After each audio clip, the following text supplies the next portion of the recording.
अतिशय मनापासून अभिनंदन करतो आणि ही संकल्पना आपल्या अध्यक्षा श्रीमती श्वेताली ठाकरे यांनी उत्तम प्रकारे या ठिकाणी त्याचं संयोजन केलं, त्याबद्दल त्यांचं देखील अभिनंदन करतो। आपल्या सर्वांनाच कल्पना आहे की देशामध्ये पहिलं जलसंपत्ती नियमन प्राधिकरण म्हणून आपलं महाराष्ट्राचं प्राधिकरण स्थापन झालं। याचा कायदा ज्यावेळी सभागृहात आला होता तेव्हा आम्ही विरोधी पक्षात होतो, मी देखील भरपूर लांबलचक भाषण त्याच्यावर केलं होतं आणि त्यावेळी या कायद्याचे फायदे काय आहेत हेही सांगितलं होतं आणि यातनं काय प्रश्न निर्माण होऊ शकतात त्याही संदर्भात बोललो होतो। पण मला अतिशय आनंद आहे की महाराष्ट्राने एक चांगला निर्णय घेऊन एक नियमन प्राधिकरण तयार केलं आणि पाण्याच्या क्षेत्रामध्ये रेग्युलेटर आणण्याचं काम हे त्याच्यापूर्वी 25-30 वर्ष देशात ही चर्चा चालायची की या क्षेत्रामध्ये रेग्युलेटर आणला पाहिजे, परंतु तशा पद्धतीचं काम होत नव्हतं। ते मात्र त्या कायद्याच्या माध्यमातून आपण केलं। आपल्या अथॉरिटीची स्थापना झाली, प्राधिकरणाच्या माध्यमातून काही ऑर्डर्स देखील निघणं सुरू झालं। पण जे गिरीश भाऊंनी सांगितलं ते खरं आहे की प्राधिकरण आपलं काम करत होतं, पण त्या कायद्याने शासनावर जी जबाबदारी टाकली होती ती जबाबदारी मात्र शासन कुठेही पूर्ण करत नव्हतं। विशेषतः याच्यामध्ये जे काही आपलं एकात्मिक जल आराखडा तयार करायचा आहे, याकरता जलपरिषदेची पहिली बैठक होणं आवश्यक होतं आणि इतक्या वर्षानंतर 2015 साली 10 वर्षानंतर आम्ही पहिलं नोटिफिकेशन हे जलपरिषदेचं त्या ठिकाणी काढलं आणि जलपरिषदेचा अध्यक्ष मुख्यमंत्री असतो। त्याची पहिली बैठक आम्ही घेतली आणि त्या बैठकीमध्ये असा निर्णय केला की आपल्याला हे एकात्मिक जल आराखडे या ठिकाणी तयार करायचे आहेत आणि त्यानुसार तो अधिकार आपण जलमंडळाला देतो, जे आपल्या चीफ सेक्रेटरीच्या अध्यक्षतेखाली असतं। आणि पहिला मग त्याच्यानंतर 2-3 बैठका आम्ही घेतल्या आणि त्यात पहिला निर्णय असा केला की आपला पहिला आराखडा हा गोदावरीचा तयार केला पाहिजे, कारण जवळपास आपलं 49-50% आपल्या महाराष्ट्राचं जे भूभाग आहे याच्यामध्ये गोदावरीचे खोरे आणि उपखोरे, जे 29 उपखोरे आहेत, याची सर्वात मोठी व्याप्ती होती आणि म्हणून हा आपण करायचा निर्णय केला। दरम्यानच्या काळामध्ये आपलं ऑस्ट्रेलियाच्या मरे डार्लिंग बेसिनची जी अथॉरिटी आहे त्या अथॉरिटीसोबत देखील एक करार झाला होता आणि अतिशय मला असं वाटतं की आयडियल अशा पद्धतीनं बेसिन सब बेसिनचं इंटिग्रेशन हे आपल्याला ऑस्ट्रेलियामध्ये पाहायला मिळत होतं आणि त्याच्यामध्ये ज्याचा उल्लेख श्वेताली मॅडम तुम्ही केला की त्या ठिकाणी एन्टायटलमेंट हा त्या एकात्मिक आराखड्याचा जो काही त्यातनं निघालेला आहे ते त्यांनी एन्टायटलमेंटवर ते गेले आणि एन्टायटलमेंट किती आहे तर ही एन्टायटलमेंट ते अशा पद्धतीनं तयार झाली आहे की आता ती एन्टायटलमेंट देखील ट्रेड होते। म्हणजे इंडिव्हिज्युअल शेतकरी जो आहे किंवा जो बेनिफिशरी आहे, या बेनिफिशरीला एखाद्या वर्षी जर आपली एन्टायटलमेंट यूज करायची नसेल आणि दुसऱ्याला एन्टायटलमेंटची आवश्यकता असेल तर ती एन्टायटलमेंट ट्रेड देखील करू शकतो। अशा पद्धतीनं मरे डार्लिंग बेसिनमध्ये याची सगळी ती एन्टायटलमेंट आपण बघितली आणि त्यांच्यासोबत आपण एक करार करून आणि मग त्यांचंही समजून घेतलं, त्यांची मदत घेतली आणि आपल्या अधिकाऱ्यांनी अतिशय उत्तम काम केलं आणि पहिला आपला जो जल आराखडा आहे हा एकात्मिक जल आराखडा आपण गोदावरीचा तयार केला, जो सगळ्यात मोठा होता, सगळ्यात डिफिकल्ट देखील होता आणि तो अतिशय चांगला आराखडा तयार झाला।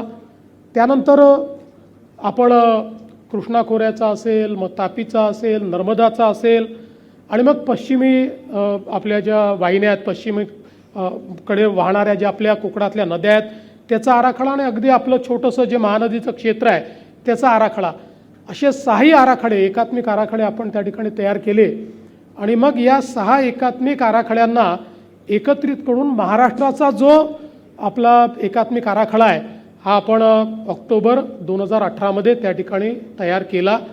देशामध्ये महाराष्ट्र हे पहिलं राज्य ठरलं की ज्या राज्याने एकात्मिक आराखडा तयार केला आणि पुढचं सगळं काम हे त्या एकात्मिक आराखड्याच्या आधारावर आपण त्या ठिकाणी करणं सुरू केलं. मला असं वाटतं की हे सगळं करत असताना सगळ्यात महत्त्वाची गोष्ट जी मला इथे मांडायची आहे म्हणजे MWRRAचा तर रोल अतिशय उत्तम होताच, कारण ते सगळं नंतर आपल्याला MWRRAला पाठवलं.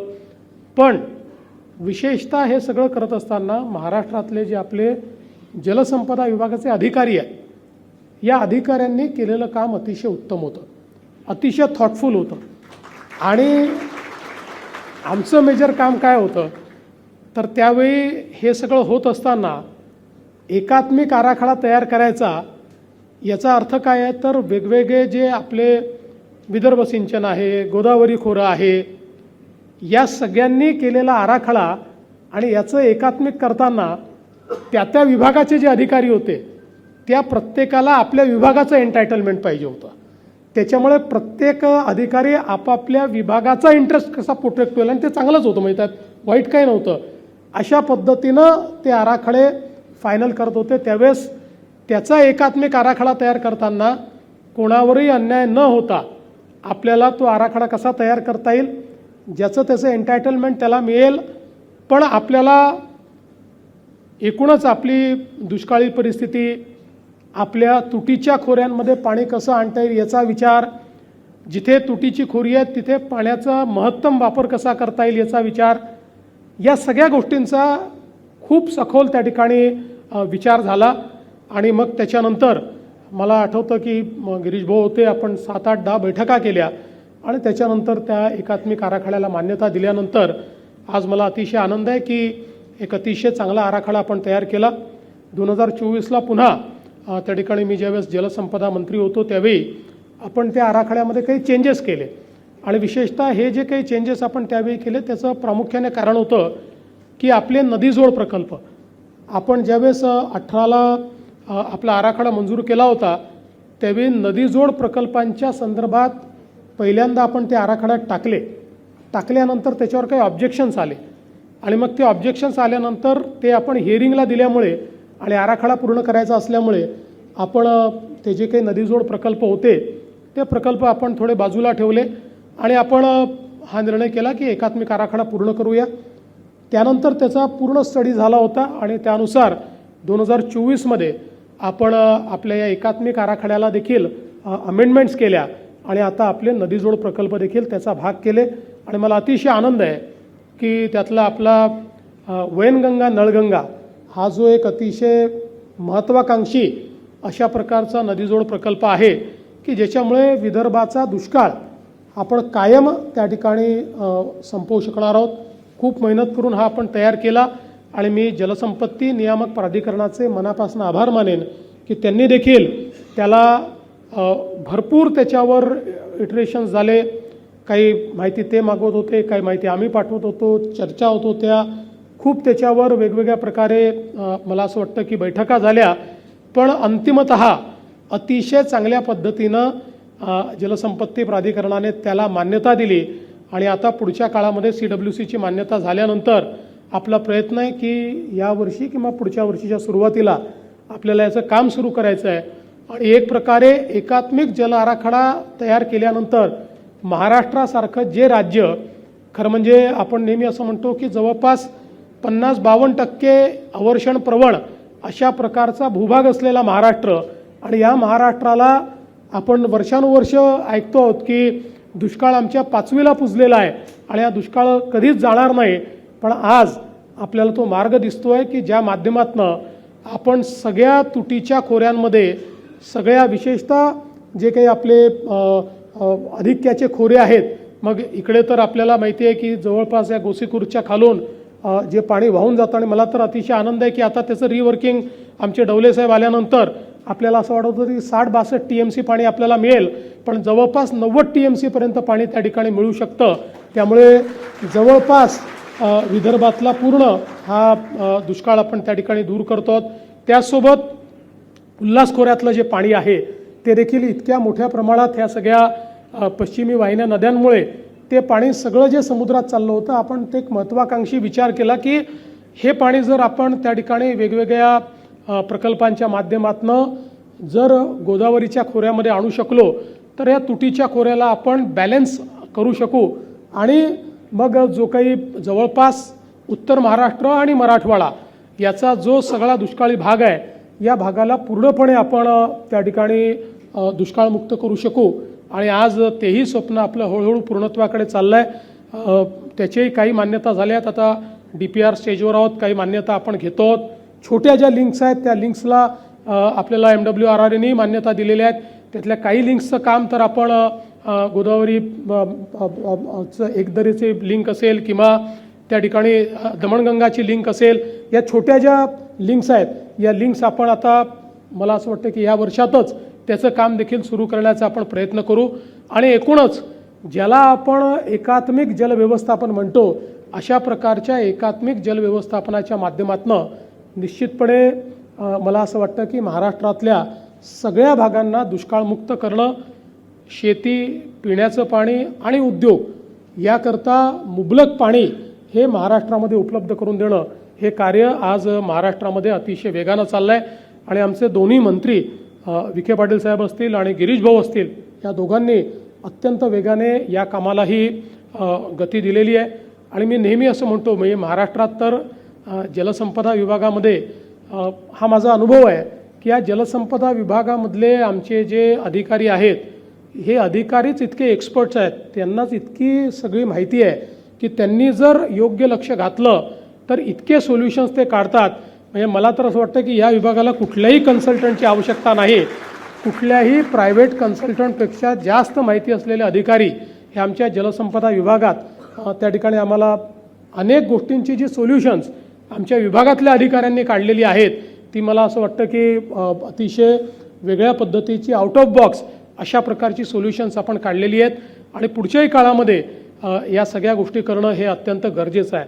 आपल्याला कल्पना असेल 2017 साली आपण एक निर्णय घेतला आणि त्याच्यामध्ये आपण हा निर्णय केला की आता ओपन कॅनल पद्धती बंद केली पाहिजे आणि पूर्णपणे PDNवर गेलं पाहिजे. आणि तेव्हापासून आपण PDNवर गेलो आणि PDNवर गेल्यामुळे आपल्याला इतका फायदा झाला. आज आपण पाहू शकतो की सातारासारख्या जो अतिशय माण खटावसारखा दुष्काळी भाग आहे, या भागामध्ये PDNच्या माध्यमातून जे पाणी आपण सेव्ह केलं ते पाणी आपण त्या ठिकाणी नेल्यामुळे, पूर्वी आपल्याला माहिती आहे की माणदेशाच्या बद्दल जे काही आपल्या कथा कादंबऱ्यांमध्ये लिहिलं जायचं ते पाणी नसल्यामुळे पलायन काय झालं, मग लोकांनी बाहेर जाऊन काय केलं, याच आपल्या कथा असायच्या. पण आज त्याच माणदेशामध्ये आपण इतक्या मोठ्या प्रमाणात पाणी नेलेलं आहे की जवळपास आपण दुष्काळमुक्त आणि बारमाही शेती करता येईल, बागायती करता येईल, ऊसाची लागवड करता येईल, अशा पद्धतीची परिस्थिती आज आपण त्या ठिकाणी आणू शकलो. मला असं वाटतं की आपण जर विचार केला, योग्य पद्धतीचं नियोजन केलं तर काय होऊ शकतं हे आपल्या या निर्णयांमुळे आपल्याला त्या ठिकाणी पाहायला मिळालं. आज खरं म्हणजे वेगवेगळ्या माध्यमातून आपल्यासमोर प्रश्न अनेक आहेत. विशेषतः शहरीकरणामुळे मोठ्या प्रमाणात पाण्याचे प्रश्न निर्माण झाले आहेत. आज आपण जर बघितलं तर दोनच आपले रिजन म्हणजे MMR रिजन आणि PMR रिजन, हे दोन रिजन युरोपातल्या कितीतरी देशांपेक्षा मोठी आहेत. त्याची लोकसंख्या युरोपातल्या अनेक देशांपेक्षा मोठी लोकसंख्या असलेले आता हे दोन रिजन होत आहेत. आणि या रिजनमध्ये अतिशय कॉन्फ्लिक्टिंग इंटरेस्ट आहेत. म्हणजे पुण्याचा जर आपण विचार केला तर पुण्यातला ग्रामीण भाग हा सिंचनाकरता पाणी मागतो, शहर जे आहे ते पिण्याकरता पाणी मागतं, आणि मोठ्या औद्योगिक अशा प्रकारच्या वसाहती आहेत ज्यांना उद्योगाकरता पाणी हवं आहे.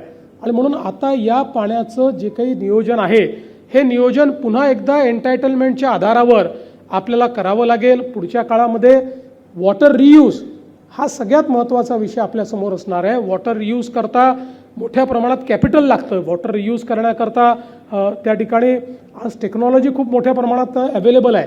पण पहिल्यांदा तर हे सगळं वॉटर कॅच करणं, ते कॅच करून ते वेगवेगळ्या प्रकारच्या ट्रीटमेंट प्लांट्समध्ये आणणं, वेगवेगळ्या प्रकारच्या ट्रीटमेंट्स त्याच्यावर करणं आणि पुन्हा ते वेगवेगळ्या यूजमध्ये आणणं, अशा पद्धतीची ही सगळी व्यवस्था. आणि म्हणून आज जसं आपण एकात्मिक प्लॅन तयार केला तसा आता PMR आणि MMR रिजनचा आपल्याला एकात्मिक प्लॅन तयार करावा लागणार आहे. त्याच्या पुढच्या 30-40 वर्षाच्या पाण्याच्या चा विचार आपल्याला करावा लागणार आहे. तो विचार करत असताना शहरीकरणामुळे आपलं जे पिण्याचं पाण्याचा यूज आहे आणि ज्याला आपण नॉन इरिगेशन यूज म्हणतो तो यूज आहे, याचं फोरकास्टिंग आपल्याला उत्तम प्रकारे करावं लागेल. त्या फोरकास्टिंगच्या आधारावर शेतीचं पाणी किती लागेल आणि बाकी 2 क्षेत्रात किती लागेल आणि मग ते पाणी कुठनं येणार, त्यातलं किती पाणी आपण रिसायकल करणार, अशा पद्धतीनं आपल्याला मोठ्या प्रमाणात हे सगळे प्लॅन्स तयार करावे लागणार. त्याची काही प्रमाणात सुरुवातही आपण केली आहे. अन्यथा आज आपण 3री मुंबई करतोय, 4थी मुंबई करतोय. या मुंबई तर होतील, पण इथे पिण्याच्या पाण्याची एक महामारी आपल्याला किंवा एक अडचण आपल्याला दिसून पडेल आणि म्हणून त्याही दृष्टीने आपलं काम चाललेलं आहे. अजून महत्त्वाच्या काही गोष्टी ज्याच्यावर काम करण्याची आवश्यकता आहे ती म्हणजे जे आपलं नॉन रेव्हेन्यू वॉटर आहे हे खूप मोठ्या प्रमाणात आहे. आज महानगरपालिकाचं क्षेत्र असो, कुठलंही क्षेत्र असो, प्रत्येक क्षेत्रामध्ये नॉन रेव्हेन्यू वॉटर ही एक मोठी समस्या आहे. आपल्याकडे वर्षानुवर्ष ही संकल्पना आहे की पाणी निसर्गाने दिलं आहे, त्यामुळे ती फुकटाची कमोडिटी आहे, याला कुठली इकॉनॉमिक व्हॅल्यू नाही आहे. खरं म्हणजे आज जर आपण विचार केला तर जेवढी इकॉनॉमिक व्हॅल्यू पाण्याला आहे तेवढी कशालाच नाही आहे. पण जोपर्यंत ही इकॉनॉमिक व्हॅल्यू पाण्याची आपण लक्षात घेणार नाही, कारण आपल्यालाही कल्पना आहे की जरी निसर्गाने दिलं असलं तरी अनंत दिलेलं नाही. जगामध्ये वापरायोग्य आणि पिण्याच्या योग्य पाणी हे अतिशय कमी आहे. आपल्याला माहिती आहे 2, 3, 4% वर ते पाणी नाही आहे. त्यामुळे वाढती लोकसंख्या, कॉन्फ्लिक्टिंग इंटरेस्ट, वाढणारा विकास, त्याच्यासोबत होणारं इंडस्ट्रियलायझेशन, या सगळ्या गोष्टींचा विचार केला. आज आपलं पूर्ण जग हे न्यू इंडस्ट्रीकडे चाललं आहे, डीप टेककडे चाललेलं आहे. पुढचा काळ हा सगळा डेटा सेंटरचा काळ आहे. आता डेटा सेंटरचा ज्यावेळेस आपण विचार करतोय, एकट्या महाराष्ट्रामध्ये आपल्या डेटा सेंटर्सला 800 ते 1000 MLD पाणी हे नुसत्या मुंबईच्या परिसरात लागणार आहे. हे पाणी आपण जर फ्रेश पाणी द्यायला लागलो तर आपल्या शेतकऱ्यांवर अन्याय होईल, पिण्याच्या पाण्याचा एक त्या ठिकाणी अपव्यय होईल. त्यामुळे आता या सगळ्या डेटा सेंटर करता या जेवढ्या महानगरपालिका आहेत, या महानगरपालिकांचं जे पाणी आहे हे सीवेज वॉटर ट्रीट करून ते आपल्याला टर्शरी ट्रीटमेंटनी जर त्या ठिकाणी आपण नेलं तर त्याचं एक इकॉनॉमिक्स तयार होणार आहे. कारण जे पाणी ट्रीट करायला आपल्याला पैसा लागतो ते पाणी हे सगळे डेटा सेंटर विकत घ्यायला तयार आहे. त्यांच्याकरता पाण्याची आवश्यकता आहे, पण त्यांच्या एकूण इकॉनॉमीमध्ये पाण्याकरता खर्च होणारे पैसे फार कमी आहेत. त्यामुळे चांगले दर हे पाण्याकरता ते देऊ शकतात. त्याला लिव्हरेज करून प्रायव्हेट इन्व्हेस्टमेंट आणून आपण कशा पद्धतीनं एक सर्क्युलर इकॉनॉमी पाण्याची ही आपल्याला तयार करता येईल याचा विचार आपल्याला करावा लागेल. आणि म्हणून मला असं वाटतं की आपला जलसंपदा विभाग असेल किंवा जलसंपत्ती नियामक प्राधिकरण असेल, या सर्वांना थोडं फ्युचरिस्टिक विचार, थोडा भविष्याचा विचार हा करणं देखील मला असं वाटतं अत्यंत आवश्यक आहे. मला या गोष्टीचा आनंद आहे की आपल्या प्राधिकरणाला म्हणजे पूर्वीच्या काळामध्ये चांगले त्या ठिकाणी पुरस्कार मिळाले आहेत. अलीकडच्या काळात तर आपल्याला पुरस्कार याकरता देत नाहीत की दुसरी प्राधिकरणच एवढी ॲक्टिव्ह नाही आहेत. त्यामुळे आता कोणाला द्यायचं हे सरकारला, केंद्र सरकारला कळत नाही. त्यामुळे आता त्यांनी पुरस्कारच देणं बंद करून टाकलेलं आहे. पण वेगवेगळ्या पद्धतीनं प्राधिकरणाने केलेले जे कामं आहेत ते खूप चांगले आहेत. आणि आपल्याला आता तर आपल्या जलसंपदा विभागाला देखील उत्तम, सगळ्यात देशातला सर्वोत्तम पुरस्कार हा आपल्या जलसंपदा विभागाला देखील मिळालेला आहे. पण मला असं वाटतं की या सगळ्या ज्या गोष्टी आपण केलेल्या आहेत, देशात पहिल्यांदा केल्या आहेत, अतिशय उत्तम आपण केलेले आहेत, हे सगळं किती उत्तम असलं तरी आपल्याला कॉम्प्लेसंट होऊन चालणार नाही. काम खूप मोठं आहे. आपली एकूणच व्याप्ती बघता म्हणजे आता महाराष्ट्रामध्ये जसं गिरीश भाऊंनी देखील सांगितलं की देशातले म्हणजे जे काही डॅम सेन्सस झालं त्या सेन्ससमध्ये देशातल्या मोठ्या प्रकल्पापैकी 40% प्रकल्प एकट्या महाराष्ट्रात आहे. त्यामुळे इतक्या मोठ्या प्रमाणात हे प्रकल्प आहेत. या प्रकल्पाचं आणि फॉर्च्युनेटली या प्रकल्पांसहित एकूण जे आपले वॉटर स्ट्रक्चर्स आहेत महाराष्ट्रातले, त्याला केंद्र सरकारच्या अहवालामध्ये 96% आपले स्ट्रक्चर्स हे वॉटर कन्झर्वेशन स्ट्रक्चर्स म्हणून देखील त्या ठिकाणी त्यांनी त्याला मान्यता दिलेली आहे. त्यामुळे मोठ्या प्रमाणात आपण कन्झर्वेशनचं काम देखील करतो आहे. शेवटी आपल्या या सगळ्या महाराष्ट्राच्या एकूण भूगोलामध्ये कन्झर्वेशनचं काम हे अत्यंत महत्त्वाचं आहे. आणि ते कामही म्हणजे जरी आपल्याकडे जलसंपदा आणि जलसंधारण हे 2 वेगवेगळे विभाग असले तरी या 2 विभागाच्या समन्वयानेच आपण पाण्याचा प्रश्न सोडवू शकतो. आणि म्हणून त्या दोन्ही गोष्टी अत्यंत चांगल्या पद्धतीने आपण करण्याचा प्रयत्न करतो. आज इतका मोठा पसारा आपला आहे तो आपल्याला उत्तम प्रकारे त्या ठिकाणी करावा लागेल. जसं गिरीश भाऊंनी सांगितलं की जवळपास 40 लाख हेक्टर करता आपण आज या ठिकाणी इरिगेशनचं पोटेन्शियल तयार केलं आहे. पण पोटेन्शियलपासनं इरिगेशनपर्यंत हा प्रवास अजून बाकी आहे. पोटेन्शियलचा उपयोग हा योग्य पद्धतीने होतो आहे की नाही, त्यामुळे वॉटर यूज एफिशियन्सी हा अत्यंत महत्त्वाचा विषय आहे. आज आपण अनेक वेळा BC रेशिओ करता त्या ठिकाणी काही पीक पद्धती दाखवतो. त्या पीक पद्धती खरंच आपण त्या ठिकाणी अंमलात आणू शकलो आहोत का? वॉटर यूज एफिशियन्सी तेवढी आहे का? आपण जे पैसे त्याच्यावर लावलेले आहेत त्यातनं तेवढा परतावा आपल्याला मिळतो आहे का? या सगळ्या गोष्टीचा विचार आपल्याला करावा लागेल. त्यामुळे भविष्यामध्ये जलसंपदा विभागाला आपल्या जो काही कृषी विभाग आहे याच्यासोबतही खूप क्लोजली काम करावं लागेल. आणि मग याचे एन्टायटलमेंट्स ठरवताना प्राधिकरणाला देखील त्याच्यामध्ये एक महत्त्वाचा रोल हा त्या ठिकाणी अदा करावा लागेल, जेणेकरून पुढच्या काळामध्ये हातात घेतलेले प्रकल्प लवकर पूर्ण व्हावेत, त्यातलं पाणी योग्य पद्धतीने यूज व्हावं आणि पाण्याचं ऑप्टिमम युटिलायझेशन करून त्या माध्यमातून आपल्याला आउटपुट कसा घेता येईल हा प्रयत्न देखील पुढच्या काळामध्ये करावा लागेल. मला असं वाटतं की आत्तापर्यंत जे कार्य झालं आहे हे अतिशय उत्तम कार्य आहे आणि म्हणून या कार्याकरता महाराष्ट्र जलसंपत्ती नियोजन प्राधिकरणाच्या पहिल्या अध्यक्षापासून तर आताच्या अध्यक्षापर्यंत सर्व अध्यक्षांचा आणि सर्व सदस्यांचं मी मनापासून अभिनंदन करतो, त्यांना मनापासून शुभेच्छा देतो. जलसंपदा विभागाचेही आमच्या अधिकाऱ्यांनी खूप चांगलं याच्यामध्ये सहकार्य केलं आहे, त्यांचंही मनापासून अभिनंदन करतो. आणि आता मला असं वाटतं गिरीश भाऊ म्हणाले 21 वर्ष पूर्ण झाले, त्यामुळे 21व्या वर्षानंतर इलेक्शन लढता येतं. त्याच्यामुळे आता मला असं वाटतं की आपण म्हणजे संज्ञानाच्या पलीकडे गेलेलो आहोत. त्यामुळे आता नेक्स्ट जनरेशन रिफॉर्म्स आणि नेक्स्ट जनरेशन स्ट्रॅटेजी या दोन गोष्टींवर आपण विचार केला पाहिजे. आणि नेक्स्ट जनरेशन रिफॉर्म आणि नेक्स्ट जनरेशन स्ट्रॅटेजीच्या माध्यमातून महाराष्ट्र हा जलसंपत्तीच्या बाबतीत देशातलं अग्रणी राज्य कसा राहील हाच प्रयत्न आपण सर्व मिळून करूया. या चांगल्या कार्यक्रमामध्ये तुम्ही मला निमंत्रित केलं त्याबद्दल तुमचे मनापासून आभार मानतो आणि माझे 2 शब्द संपवतो. धन्यवाद. जय हिंद, जय महाराष्ट्र.